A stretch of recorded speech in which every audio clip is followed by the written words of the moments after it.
Tiba-tiba belum Jabir selesai ngomong, Rasulullah teriak itu sama semua yang ada di masjid.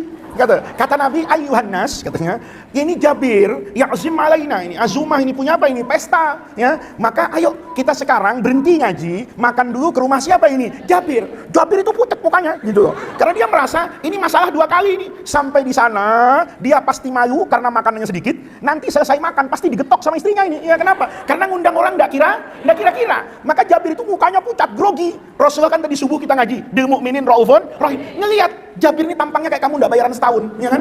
Mukanya itu betul-betul apa ini? Ketakutan. Maka dulu sahabat Jabir misalnya, itu melihat dengan mata kepalanya sendiri. Jadi Rasulullah itu pada satu masa, Nabi itu ya lapar. Begitu Nabi lapar, Nabi ngelihat teman-temannya Rasulullah itu juga banyak yang apa itu? Yang lapar. Maka Jabir itu mengambil inisiatif. Ini kayaknya Rasulullah itu apa itu? Lapar. Karena Rasulullah lapar, Jabir itu pulang ke rumah, cerita sama siapa itu? Istrinya. Bilang, Rasulullah itu kayaknya lapar. Gimana kalau kamu masak, nanti kita undang Rasulullah. Maka istrinya Jabir itu seneng.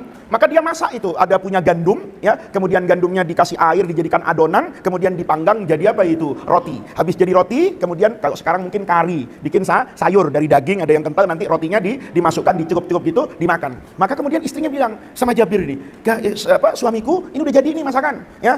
Undang Rasulullah, jangan cuma Nabi, ajak teman-temannya. Ajak siapa namamu? Aska, ajak Umar, ajak Aska nih temannya Nabi nih. Siapa namamu? Katakan dia disuruh 10 orang. Maka Jabir ngomong nih, ya Rasulullah, di rumah istrinya wanti-wanti loh.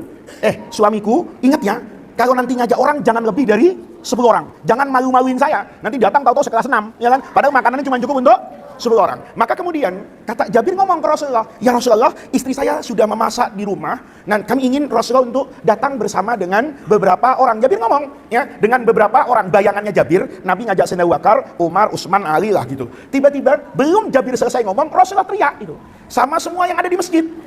Kata Nabi, ayuhan nas, katanya, ini Jabir yang azim alaina, ini azumah, ini punya apa ini? Pesta, ya. Maka ayo kita sekarang berhenti ngaji, makan dulu ke rumah siapa ini? Jabir. Jabir itu putek mukanya gitu loh. Karena dia merasa ini masalah dua kali ini. Sampai di sana dia pasti malu karena makanannya sedikit. Nanti selesai makan pasti digetok sama istrinya ini. Ya kenapa? Karena ngundang orang enggak kira-kira. Maka Jabir itu mukanya pucat, grogi. Rasulullah kan tadi subuh kita ngaji, bil mukminin raufun rahim. Ngelihat Jabir ini tampangnya kayak kamu enggak bayaran setahun, ya kan? Mukanya itu betul-betul apa ini? Ketakutan. Maka kemudian dipanggil, "Malaka ya Jabir? Kenapa Jabir? Kok kamu mukanya begitu?" Begini Rasulullah, saya tadi mau memotong ucapan Nabi, kayaknya enggak sopan. Karena Nabi sudah sedang apa itu? Bicara. Tapi saya kaget betul, karena Nabi kok ngajak semua orang itu. Ini orang-orang di luar masjid ngambil sendal mungkin, ya kan? Dia ngomong sama Nabi, kata istri saya, makanannya cuma cukup untuk 10 ya Rasulullah. Itu tadi yang kamu yang kau undang itu bukan 10 orang ya Rasulullah, 1 batalion itu. Untuk apa itu? Untuk perang melawan makanan saya. Kata Nabi, sudahlah Jabir. Yang kayak gitu tuh nggak usah dipikirin. Kata siapa ini? Rasulullah. Kamu pulang cepat sama istrimu. Siapkan makanan itu di meja makan, jangan lagi di dapur, ya. Supaya nanti ingat Jabir ya, makanan itu jangan disentuh siapapun sebelum saya datang.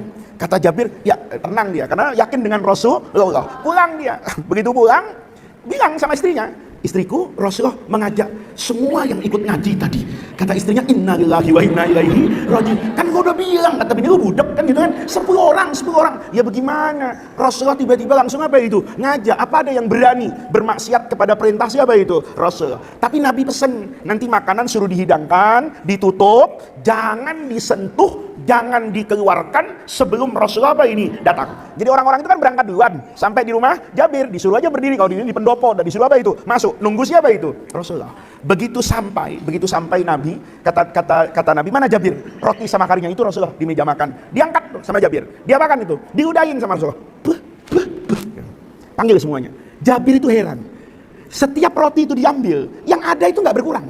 Ya, bukan sulap, bukan sihir ini, ya kan? Bukan sulap, bukan sihir. Nih, misalnya ini roti ini. Tiap orang ngambil, itu tiba pek langsung ada lagi. Pek ada lagi. Itu yang namanya sayur, diangkat satu-satu, itu tidak berkurang sedikit pun.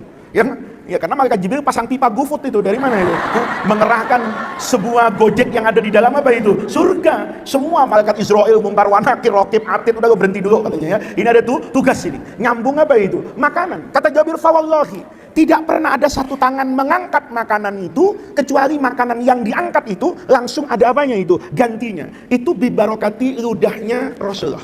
Jadi nanti siang kalau kamu makan di dapur, ya kan? Kalau makan di dapur, ya kan? Biasanya pakai apa itu? nampan. Cukupnya untuk berapa orang biasanya? Hah? 4 atau 3 orang. Kamu ambil saja. Syukuran 4 orang, panggil teman-temannya, udah, nggak usah ke dapur, cukup ini. Kira-kira mau nggak? Kata kamu najis, gua ngapain begitu kan? Tapi anak-anakku, itu namanya mukjizatnya siapa itu? Rasulullah Shallallahu Alaihi Wasallam. Nah, yang istimewa itu kalau orangnya jadi nabi, namanya mukjizat. Kalau sebelum jadi nabi, namanya irhas. Kalau orang itu orang soleh, namanya karomah. Kalau orang itu orang bejat, tapi istimewa, itu namanya ihanah. Tahu ihana? Itu Allah akan apa kan? Hinakan sebetulnya. Jadi kamu hati-hati nih, ya. Ada orang kadang-kadang nggak sholat, nggak puasa, jadi dukun, itu luar biasa kesaktiannya. Nah, itu dalam agama namanya ihanah, itu namanya istidraj. Hati-hati. Tahu istidraj? Ya, orang tuh dibiarkan, ya, semakin kafir, semakin jauh, tapi semakin apa ini? Hebat. Nanti kalau sudah sampai pada puncak kekufurannya, sudah sampai melampaui batasnya, akhadnahu baghtatan. Nah, kalau akan ambil seketika, maka apa yang dia bangun puluhan tahun itu langsung menjadi apa itu? Hilang.